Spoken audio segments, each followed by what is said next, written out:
السلام علیکم، میں امداد سمرو۔ عمران خان صاحب نے ٹوٹنا شروع کر دیا ہے، آہستہ آہستہ سرنڈر کر رہے ہیں۔ ایک بڑے معاملے پر عمران خان صاحب نے سرنڈر کر دیا ہوا ہے۔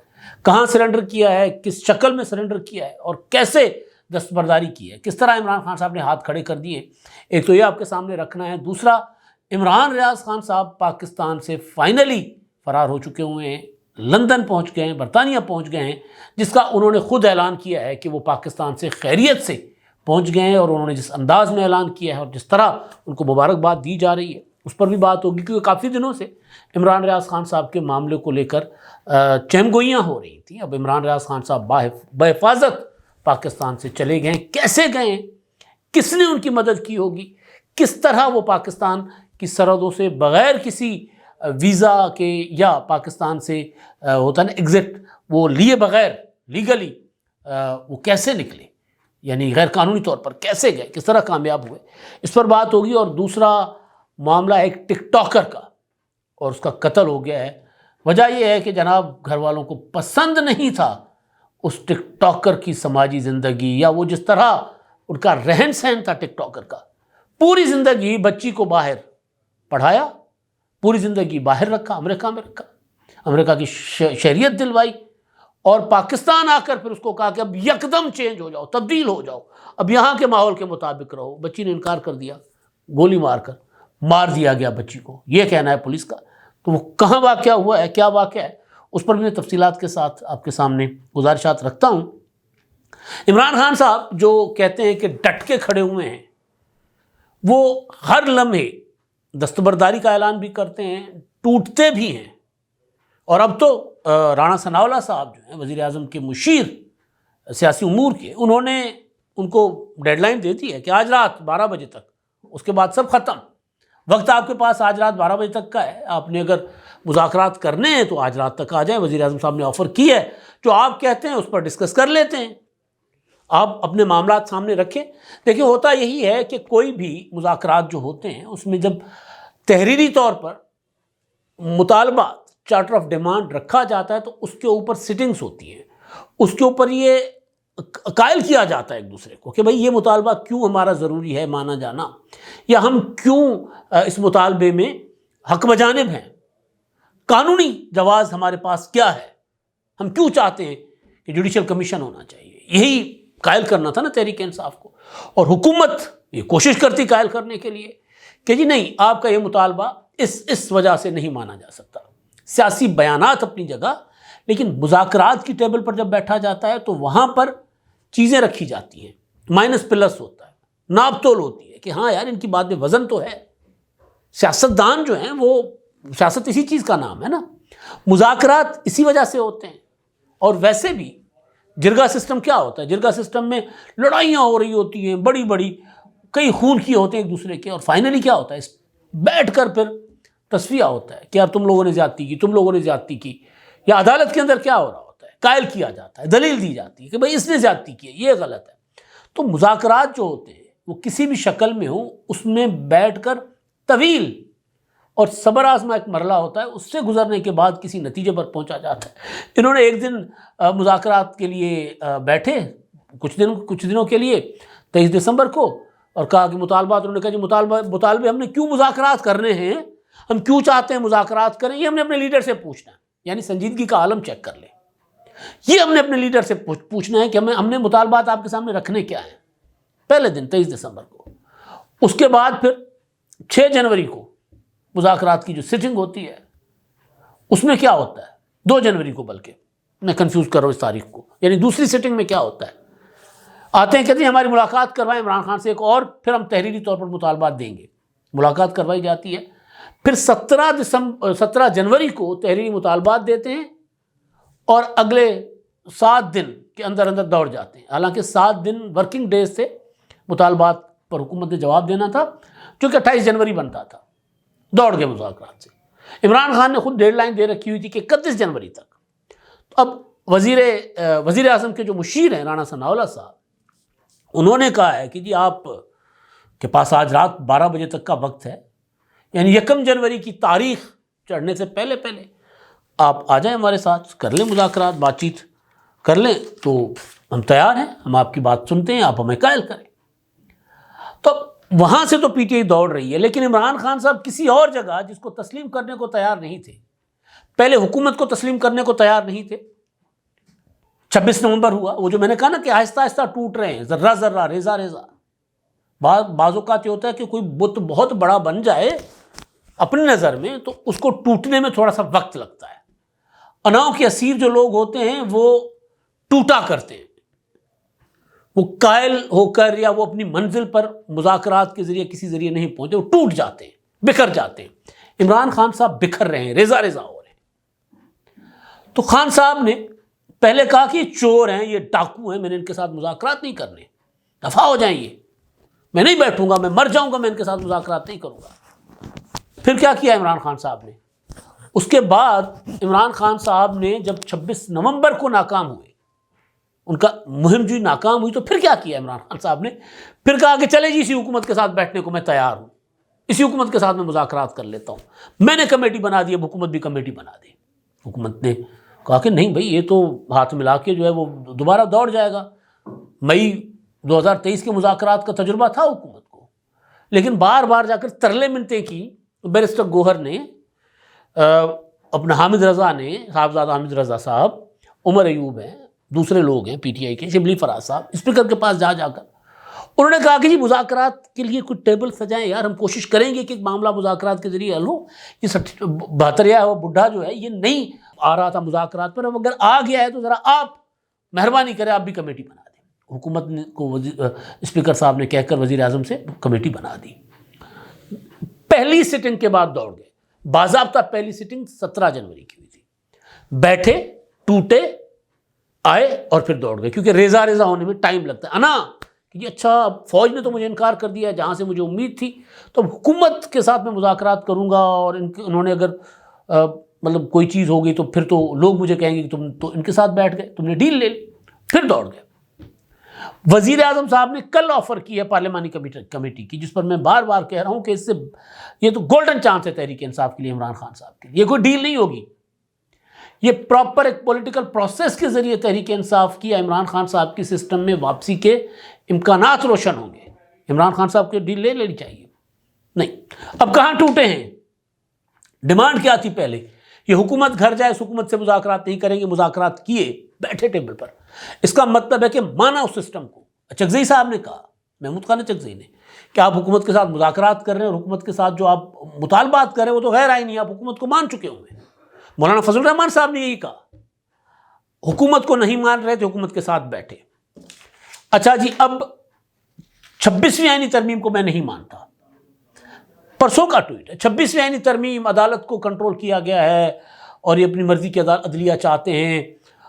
میں نہیں مانتا 26ویں آئینی ترمیم کے تحت بننے والی عدلیہ کو، 26ویں آئینی ترمیم کو ختم ہونا چاہیے. وکلا کو کہا کہ نکلو، تحریک چلاؤ. 26ویں آئینی ترمیم کے تحت بننے والے چیف جسٹس یہی آفریدی صاحب، اور 26ویں آئینی ترمیم کے تحت قائم ہونے والے آئینی بینچ کے سربراہ جسٹس امین الدین خان صاحب کو عمران خان صاحب نے خط لے مارا ہے، اور 349 صفحے اس میں ہیں، جس میں کچھ تو عمران خان صاحب کی گزارشات ہیں جو انہوں نے کی ہیں ان کو، اور باقی عدالتوں کے مختلف وہ جو ان کے پاس کوئی مقدمات، کوئی پٹیشنز وغیرہ تھی، وہ انہوں نے ساتھ ساتھ لگا کر بھیجے ہیں. اور کچھ ڈیپ فیک ٹیکنالوجی کا چمتکار بھی ہوگا، کچھ ثبوت وغیرہ جو وہ کہتے ہیں کہ ہمارے یہ ثبوت، کچھ ایسی چیزیں بھی ہوں گی. تو خان صاحب نے وہ جو خط بھیجا ہے وہ ان لوگوں کو بھیجا ہے جن کو وہ تسلیم کرنے کو تیار نہیں تھے، ان جج صاحبان کو. خط میں ان کا خط لکھنا بذات خود یہ تسلیم کرنا ہے، سرنڈر ہونا ہے، ٹوٹنا ہے کہ ہاں میں نے آپ کو مان لیا. منصور علی شاہ صاحب ایک آخری امید تھے، کوئی چیف جسٹس بنیں گے. ابھی بھی آپ دیکھیں نا، 26ویں آئینی ترمیم پر مسلسل حملے ہو رہے ہیں، بینچ کے اندر سے بھی اور باہر سے بھی.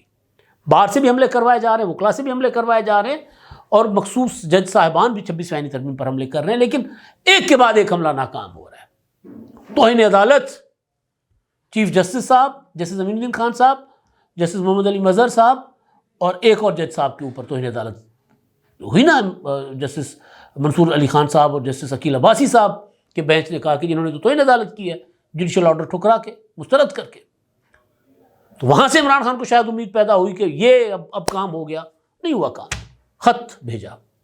اور خط میں عمران خان صاحب نے یہی آفریدی صاحب اور جسٹس امین الدین خان صاحب کو کہا ہے کہ جی پاکستان کا میں آئینی نظام کی تباہی کے عنوان ہے اس خط کا، اور انہوں نے کہا ہے کہ جی سپریم کورٹ جو اپنے تمام تر اختیارات استعمال کرتے ہوئے ملک میں جاری ظلم و ستم کا سدباب کرنے اور عوام کی شکایات کا جائزہ لینے کے لیے کمیشن کی استدعا کی کہ یہ کمیشن بنائے۔ اب سپریم کورٹ کو وہ مانتے نہیں ہیں، سپریم کورٹ کو کہتے ہیں کہ اب تو کمیشن بناؤ، سرنڈر کرنا ہے نا، ٹوٹنا ہے، کہ ان کے پاس آئے جن کو تسلیم نہیں کرتے تھے، ان کے پاس آ گئے۔ جسٹس قاضی فائز عیسیٰ کو تسلیم نہیں کرتے تھے، جسٹس قاضی فائز عیسیٰ کی عدالتوں میں چٹھیاں لکھی، پٹیشن دائر کی۔ اس میں کوئی شک نہیں ہے کہ جو وقت کی عدالت ہوتی ہے اس کے سامنے جانا ہوتا ہے، لیکن پھر یہ جو بار بار اس عدلیہ کو چیلنج کرنا اور اس کا مذاق اڑانا اور طرح طرح کے نام دینا ان جج صاحبان کو، وہ ہمیشہ یہ ہوتا رہا ہے۔ پاکستان میں عدلیہ کا سیاسی استعمال ہوا ہے، ہمیشہ یہ ہوا ہے۔ محترمہ بے نظیر بھٹو شہید کینگرو کورٹس کہتی تھیں، مگر بہرحال اس میں جاتی تھی، لیکن یہ کبھی نہیں ہوتا تھا کہ جی میں ان ججوں کو تسلیم ہی نہیں کرتا۔ وہ کہتے ٹھیک ہے عدلیہ ہے، یہی ہے، ان کے پاس جانا پڑے گا، ہم جائیں گے ان کے پاس، ہمیں پتہ ہے ہم انصاف نہیں دیں گے۔ تو خان صاحب تو جن کو ایک لمحے کے لیے تسلیم کرنے کو تیار نہیں تھے، جن کو لندن پلان کا حصہ کہتے تھے، وزیر اعظم کو اردلی اور جج صاحبان کو کسی اور القابات سے نوازتے تھے، ان کو وہ کہہ رہے ہیں کہ جی 18 ماہ کے دوران سپریم کورٹ میں متعدد درخواستیں دائر کیں جو کہ ملک میں بنیادی انسانی حقوق اور انتخابی نظام کی خلاف ورزی سے متعلق تھیں۔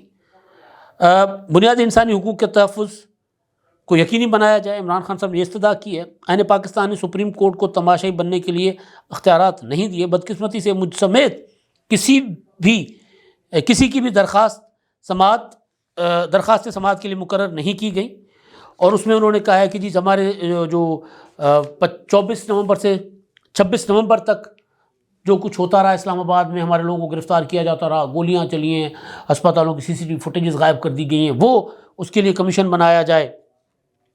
ایک طرف حکومت کے ساتھ بیٹھے تھے نا، حکومت نے کمیشن، جوڈیشل کمیشن نہیں دیا تو چیف جسٹس کے پاس ڈائریکٹ چلے گئے کہ جوڈیشل کمیشن دو، اور آئینی بینچ کے پاس ڈائریکٹ چلے گئے۔ اور پھر وہ کہتے ہیں کہ ہماری FIR کے اندراج سے انکار کر دیا گیا۔ پھر 9 مئی کو کہا جا رہا ہے کہ جی مجھے اسلام آباد ہائی کورٹ کے احاطے سے اغوا کیا گیا، رینجرز حکام نے ڈائری برانچ میں گھس کر مجھے گھسیٹ کر باہر نکالا، جبکہ اس موقع پر متعدد وکلاء پر تشدد بھی کیا گیا۔ اور وہ کہتے ہیں جی مجھے سپریم کورٹ نے میری گرفتاری کو غیر قانونی قرار دیا تھا۔ اس نے تو دینا ہی تھا بھائی، وہ سپریم کورٹ نہیں تھی، وہ عمر عطا بندیال کی بندیالی کورٹ تھی، وہ ساس کے کنٹرول میں تھی، ساسوما کے کنٹرول میں وہ عدالت تھی، وہ عمر عطا بندیال کے اہل خانہ کے کنٹرول میں وہ عدالت تھی۔ بندیال صاحب کی عمران خان صاحب سے محبت یہاں تھی ہی تھی، لیکن وہ جو آڈیوز تھیں جس میں عمر عطا بندیال کی ساس کی اور خواجہ طارق رحیم کی اہلیہ کی گفتگو ہے، ہائے رافیہ یہ کمبخت ماشاء اللہ بھی نہیں لگاتے، تم نے عمران خان سے دور نہیں ہونا، تم نے عمران خان کو اکیلا اپنا بندیال سے دور نہیں ہونا، بندیال کو اکیلا نہیں چھوڑنا، عمران خان کا کیس اس کے پاس لگا ہوا ہے کہ وہ مائنڈ نہ بدل لے۔ اور پھر جو کچھ اس آڈیو میں سامنے آیا اسی طرح پاکستان کی سپریم کورٹ چلتی رہی۔ میرے ایک دوست بہت قریبی ہیں بندیال فیملی سے، انہوں نے مجھے بتایا کہ جب پنجاب کے انتخابات حکومت نے اور الیکشن کمیشن نے کروانے سے انکار کر دیا تھا تو عمر عطا بندیال نے کہا تھا کہ جی میں، اور عمران خان نے کہا تھا اور ساس نے کہا تھا، سب نے کہا تھا کہ جی توہین عدالت میں وزیر اعظم کو فارغ کر دو۔ آپ کو یاد ہوگا میرے دوست فواد چودھری صاحب اس ٹائم پہ کہا کرتے تھے کہ جی ایک اور وزیر اعظم توہین عدالت میں گھر جا رہا ہے، تو اس پر عمر عطا بندیال نے اپنے اہل خانہ کے سامنے ہاتھ جوڑ لیے تھے کہ مجھے باعزت طریقے سے ریٹائر ہونے دو، یہ مجھ سے مت کرواؤ، یہ میں نہیں کر سکتا۔ وہ تو مولانا فضل الرحمان صاحب نے دھمکی دی کہ ٹھیک ہے آؤ نا، پھر ہم آ رہے شارع دستور پر۔ پھر PDM نے وہاں پر ایک بڑا احتجاجی مظاہرہ کیا تھا تو دوڑ گئے تھے بندیال صاحب توہین عدالت لگانے سے۔ لیکن اس وقت بندیال صاحب جن کے لیے عمران خان کہہ رہے ہیں کہ جی سپریم کورٹ نے میری گرفتاری کو غیر قانونی قرار دیا تھا، بھئی اگر وہ سپریم کورٹ اور عدالت واقعی عدالت ہوتی تو آپ 14 مارچ کے مقدمے میں ابھی تک سزا پا چکے ہوتے، 14 مارچ کو جو کچھ آپ نے زمان پارک میں کیا۔ تو بہرحال وہ یہ چٹھی لکھ رہے ہیں، وہ ٹوٹے ہیں، وہ نیچے آ رہے ہیں اور نیچے آئیں گے۔ ٹرمپ ابھی تک کوئی ایسی بات ٹرمپ نے نہیں کی جس سے سمجھا جائے کہ جی ٹرمپ جو ہے وہ عمران خان کے لیے کچھ کرنے کے حق میں. اچھا، اب عمران ریاض خان صاحب کے باہر جانے پر میں نے بات کرنی ہے، لیکن اس سے پہلے ایک اور معاملہ جس نے جھنجھوڑ دیا مجھے، وہ ہے ایک ٹک ٹاکر لڑکی ہے ہرا انوار تھی، امریکہ میں مقیم تھے، اور کچھ عرصہ پہلے وہ لاہور آئے، لاہور کے بعد کوئٹہ جو ان کا شہر تھا وہاں چلے گئے، تو وہاں پر ان کا قتل ہو گیا 27 جنوری کو. باپ نے ایف آئی آر درج کروائی کہ جس کو کسی نے قتل کر دیا. پولیس کہہ رہی ہے کہ انویسٹیگیشن میں ثابت ہوا ہے کہ وہ ٹک ٹاکس بناتی تھیں، باپ کو اعتراض تھا کہ وہ اس طرح کی سرگرمیاں نہ کرے، اس کا رہن سہن پسند نہیں تھا، تو ان کو باپ نے اور ان کے اہل خانہ نے اس بچی کو قتل کر دیا ہے. اگر آپ کو اتنا ہی، وہ امریکن شہری بھی بن گئی بچی، اگر آپ کو اپنے کلچر سے، جو کہ برائی کا کلچر ہے نا، یہ بچیوں کو قید رکھنا، یہ کلچر نہیں ہے، سوشل ایول کہلاتا ہے، سماجی برائی ہے یہ، جس کی وجہ سے یہ سارا کچھ ہوتا ہے. اگر آپ کو اتنا ہی پیارا ہے تو پھر بچیوں کو کیوں لے کر جاتے ہیں باہر؟ پھر ادھر ہی رکھیں، خود جا کر کمائیں، پھر واپس آ کر اسی کلچر میں ان کو پالیں. وہاں لے جاتے ہیں باہر، اور بچے اس کلچر کے مطابق ایڈجسٹ ہو جاتے ہیں. پھر شوق چڑھتا ہے کہ نہیں، اب بچی کی شادی بھی پاکستان میں کروانی ہے، منڈا ہے تو شادی بھی پاکستان میں کروانی ہے، تاکہ بچے جو ہیں پاکستانی ہوں، اور خود ساری زندگی وہاں رہتے ہیں. تو اس طرح چل نہیں سکتا. یہ جو کلچرل چینج ہوتا ہے نا، اس کو قبول کیا جانا چاہیے. بڑا ظلم ہوا ہے، ایک بچی کو قتل کر دیا گیا صرف اس وجہ سے کہ وہ ٹک ٹاک بناتی تھی. اب عمران ریاض خان صاحب، اور کل بھی خبر آئی تھی کہ جو عمران ریاض خان صاحب جو ہیں وہ لندن پہنچ گئے ہیں. 2-3 روز پہلے عمران ریاض خان صاحب کی اور عمران خان کے ٹولے کے ایک بہت بڑے اپنا کیا کہیں اس کو، ٹرول سلمان احمد، ان کی اور عمران ریاض کی ٹویٹر پر ہو گئی تھی. سلمان احمد نے بتا دیا تھا کہ عمران ریاض کی فلاں فلاں فلاں انٹرنیشنل جو ادارے ہیں ہیومن رائٹس کے یا فلاں فلاں، وہ ان کی مدد کر رہے ہیں، یورپین یونین. اس پر عمران ریاض نے ہاتھ جوڑ کر کہا تھا خدا کے واسطے میں تنہا چھوڑ دیں، آپ سے بات کیا کر لیا، آپ تو گلے پڑ گئے. اب عمران ریاض خان صاحب نے ایک ٹویٹ کیا ہے، اور جس میں وہ اس بات کا اعلان کر رہے ہیں کہ وہ پاکستان سے محفوظ نکل چکے ہوئے کہیں اور. انہوں نے نہیں لکھا وہ کہاں ہیں، لیکن کسی اور نے، معیز پیرزادہ نے لکھا ہے کہ وہ برطانیہ پہنچ گئے. عمران خان لکھتے ہیں، اعلان بڑا خوبصورت انداز میں انہوں نے اعلان کیا ہے، یعنی تم کرو تو چمتکار اور باقی کریں تو. بہرحال یہ ایک حقیقت ہے کہ عمران ریاض کو پاکستان میں بہت زیادہ خطرات تھے، جس طرح ارشد شریف کو خطرات تھے. عمران ریاض کو گرفتار کیا گیا، لاپتہ ہوئے، مگر جس طرح ارشد شریف کو کینیا بھیج کر اس کا قتل کیا گیا، اور پھر فوری طور پر سارا کا سارا مدعا، سارا کا سارا معاملہ آرمی چیف کی اور DISI کے گلے میں ڈالنے کی کوشش کی گئی. اب کدھر ہیں وہ سارے جو ارشد شریف کے قتل کے ساتھ، قتل کا معاملہ جو ہے وہ اب کیونکہ کافی ساری چیزیں اور بھی سامنے آئیں، مراد سعید کے لیپ ٹاپ کا ذکر آیا تو ساری جھاگ کی طرح بیٹھ کے. تو عمران ریاض محفوظ رہیں، ہمارے دوست ہیں، بہت اچھے دوست ہیں، محفوظ رہیں، سلامت رہیں جہاں پر بھی ہیں. پاکستان میں ہوتے تو بظاہر جن سے خطرہ تھا شاید وہ ان کو کچھ نہ کرتے، لیکن سیاسی مقاصد کے لیے، ناپاک سیاسی مقاصد کے لیے عمران ریاض خان صاحب کی کو خطرہ تھا، کہیں نہ کہیں سے تھا. اور لیمن گنڈا پور سے لڑائی تو اس کی شروع ہو ہی چکی ہوئی تھی. جب 5 اکتوبر کو لیمن گنڈا پور غائب ہو گئے تھے 30 گھنٹے، اور اس کے بعد پھر انہوں نے لیمن گنڈا پور سے چند سخت سوالات کیے، تو خبریں آئیں کہ لیمن گنڈا پور نے عمران ریاض خان پر تشدد بھی کیا ہے. اب عمران باہر گئے ہیں تو وہ PTI کے اندر چلنے والی کہانیاں بھی بتائیں گے، کیونکہ یہاں بیٹھ کر وہ شاید نہ بتا سکتے ہوں. کسی کو تو اپنا دوست بنا کے رکھنا تھا نا انہوں نے، اور باقی تو وہ پھر جو بھی یہاں کر رہے تھے وہ کر رہے ہوں گے.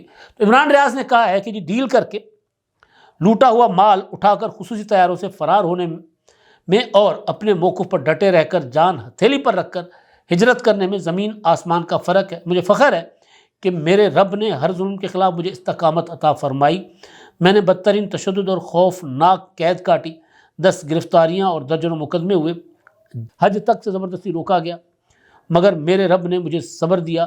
کچھ اہم ذمہ داریاں ہیں، میں جلد واپس آؤں گا. اس پر معید پیرزادہ نے کہا کہ جی مبارک ہو عمران ریاض، آپ اور آپ کی فیملی اپنا محفوظ پہنچ گئے ہیں برطانیہ میں. اور انہوں نے کہا کہ جنہوں عمران خان کی اور ان کی فیملی نے بہت برے وقت دیکھے ہیں، بہت فاشسٹ رجیم کو بھگتا ہے، اور فائنلی وہ آزاد ماحول میں پہنچ گئے ہیں. اور اس پر عمران ریاض نے کہا کہ جی بہت شکریہ معید بھائی، انشاءاللہ جلد اپنے گھر اپنی دھرتی پر واپس آؤں گا، یہ عمران ریاض نے کہا ہے۔ تو عمران ریاض خان صاحب فائنلی برطانیہ پہنچ گئے ہیں، اور انہوں نے جانا تھا، انہوں نے نکلنا تھا، خبریں تھیں اس سے پہلے بھی جب وہ حج پر جا رہے تھے تب بھی یہی تھا کہ وہاں سے کہیں اور چلے جائیں گے۔ سوال یہ ہے کہ عمران ریاض گئے کس طرح ہے۔ اب گوہر بٹ صاحب کی خبر یہ ہے کہ انہوں نے ایک کلدم انتہا پسند تنظیم، اس کے ساتھ افغانستان، ان کی سہولت کاری سے وہ افغانستان گئے ہیں، وہاں سے ایران سے مسقط، اور پھر مسقط سے وہ گئے ہیں برطانیہ۔ یہ گوہر بٹ صاحب کی انفارمیشن ہے، لیکن بہرحال راستہ یہی ہے، روٹ یہی ہے۔ کل بھی ہم دوست بات کر رہے تھے آپس میں کہ پاکستان سے جو ہے وہ خروج کا جو جب تک اسٹمپ نہ لگا ہو کہ یہ بندہ پاکستان سے کسی اور ملک جا رہا ہے تو پھر ٹریول کیسے کیا جا سکتا ہے۔ ماضی میں مارشل لاء میں اس طرح لوگ نکلتے رہے ہیں، جا کر انہوں نے سیاسی پناہیں لی ہیں۔ عمران ریاض خان صاحب سیاسی پناہ لیتے ہیں یا ان کے پاس کوئی طویل ویزا ہے تو اس ویزا پر رہیں گے، دیکھتے ہیں۔ لیکن قوی امکان یہ ہے کہ عمران ریاض سیاسی پناہ لیں گے، پاکستان شاید وہ وطن واپس نہ آ سکیں، کوئی خاص حالات بن جائیں تو آ جائیں، ورنہ جس طرح کے حالات ہیں، جس طرح کے ماحول بن رہا ہے، اس میں امکان کم ہے کہ پاکستان واپس آئیں گے۔ اب تک کے لیے اتنا ہی، اللہ حافظ۔